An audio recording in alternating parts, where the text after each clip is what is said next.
안녕하세요. 웨이커의 황규종입니다. 네, 11월 30일 화요일 미국 증시에 대한 리뷰 시작하도록 하겠습니다. 네, 어제는 그 파월 의장 발언으로 그 인플레이션과 테이퍼링 관련 불확실성이 증시 하락에 촉매가 됐고요. 그리고 그 애플이 서유럽 아이패드 출하량 급증 소식과 함께 애널리스트 코멘트가 있으면서 좀 차별화된 강세를 보였는데 이슈 함께 살펴보시도록 하고, 아마존의 또 물류 사업 부문 경쟁력 확대한다는 소식도 함께 살펴보시죠. 네. 어제 그 아시아 증시는 주간에 굉장히 강력한 하락 양상을 보였죠. 뭐 MSCI 지수 편입과 관련된 뭐 수급 이슈도 있었고, 그리고 뭐 오미크론 확산과 관련된 이벤트들도 계속 전달이 되면서 안 좋은 흐름을 보였는데, 미국 증시는 장 출발할 때는 좀 상대적으로 양호한 흐름을 보였습니다. 그래서 좀 상승세를 보이고 그렇게 출발을 했다가, 그 어제 파월 의장의 발언이 예정되어 있었고, 그 파월 의장이 네, suggesting quicker reduction in economic health as high inflation persists 해가지고, 파월 의장의 어제 발언은 FOMC 전에 이제 테이퍼링의 가속화에 대한 이야기를 한 거죠.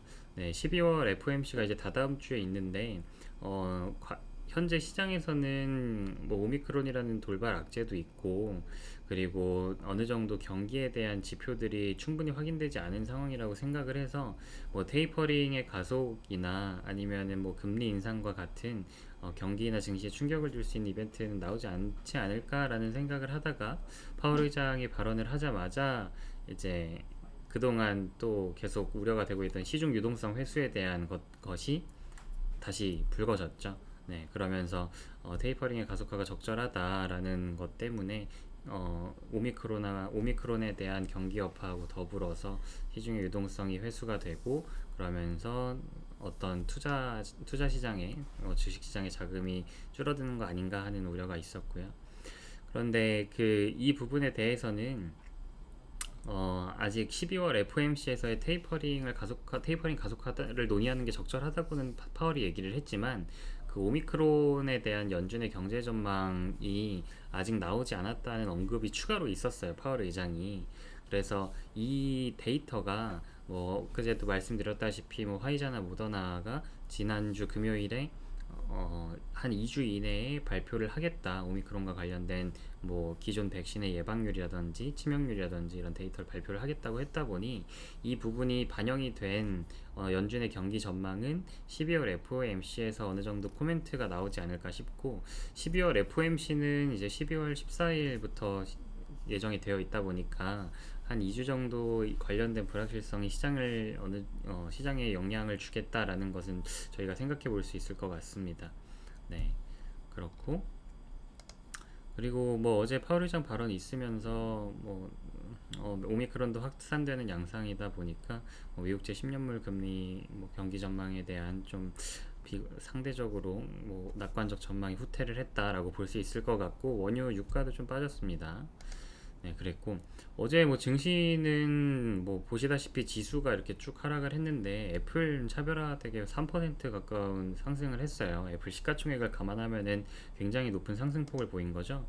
그래서 애플이 어제 그 애플 인사이더에 따르면 어, 다른 태블릿은 판매량이 서유럽 통계에서 감소를 하는데, 애플의 아이패드는 증가를 했다. 그래가지고 이 부분에 대해서도 시장에서 주목을 했고, 시장에 이제 불확실성이 어느 정도 만연한 상황에서 수급이 쏠릴 수 있는 이벤트가 있으면 이렇게 차별화된 상승을 보일 수 있으니까 그런 흐름을 보였다고 볼 수 있고, 그러면서 동시에 이제 웨드부시에서 애널리스트 코멘트도 있었습니다.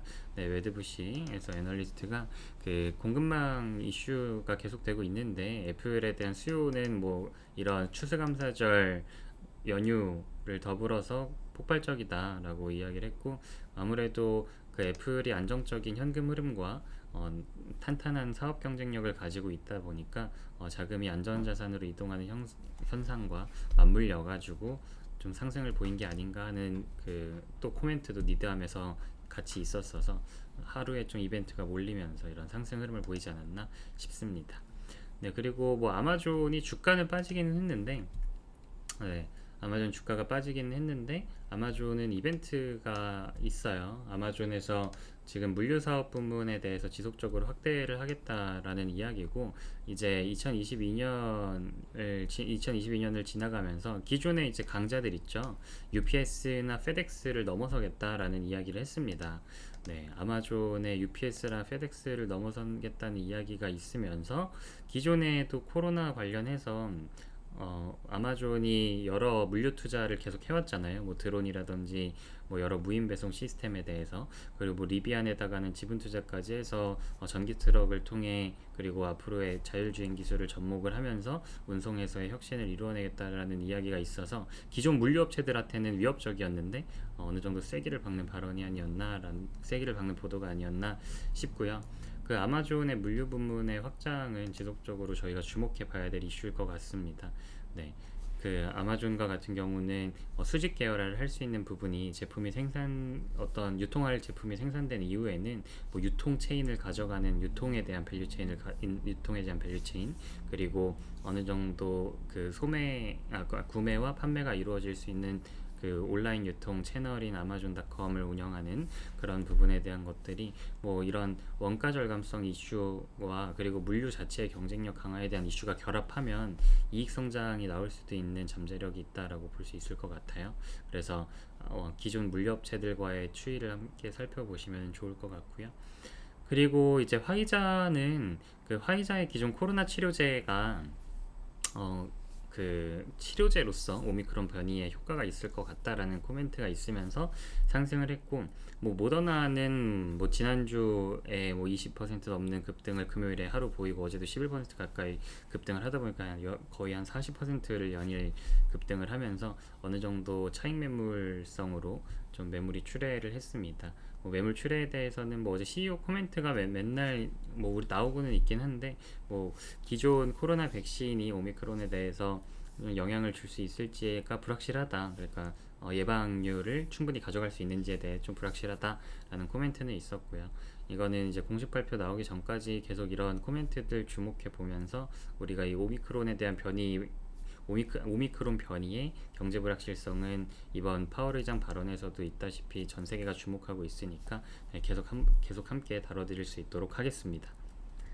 네, 그리고 이제 오늘은 증시에 있어서는 그 또 파월 의장의 증언이 있어요. 파월 의장 증언에서 어제하고는 좀 다른 스탠스의 코멘트가 나오는지 한번 같이 지켜보셔야 될 것 같고요. 그리고 경제 지표는 연이어서 발표를 하고 옐런 재무장관 연설도 있다 보니까 함께 살펴보시면 좋을 것 같습니다.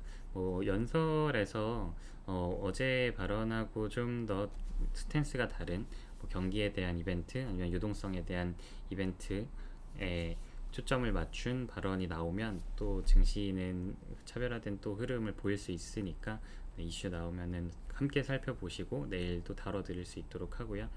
네, 다가오는 배당 일정, 뭐 배당락, 뭐 어제 말씀드린 것과 동일한데, 네, 배당락 이슈 함께 지키시면 좋을 것 같고, 그리고 어떤 어닝 이벤트가 3분기에 굵직굵직한 대형 기업들은 마무리를 했지만 그래도 실적 발표하는 그 어닝 이벤트를 가지고 있는 크라우드 스트라이크, 스노우플레이크 이런 기업들 아직도 남아 있으니까 관련한 뭐 실적 발표 추이도 함께 살펴보시죠. 시놉시스, 뭐 옥타 등등의 기업들 같이 살펴보시고 네, 오늘 시황은 여기서 마무리하도록 하겠습니다. 감사합니다.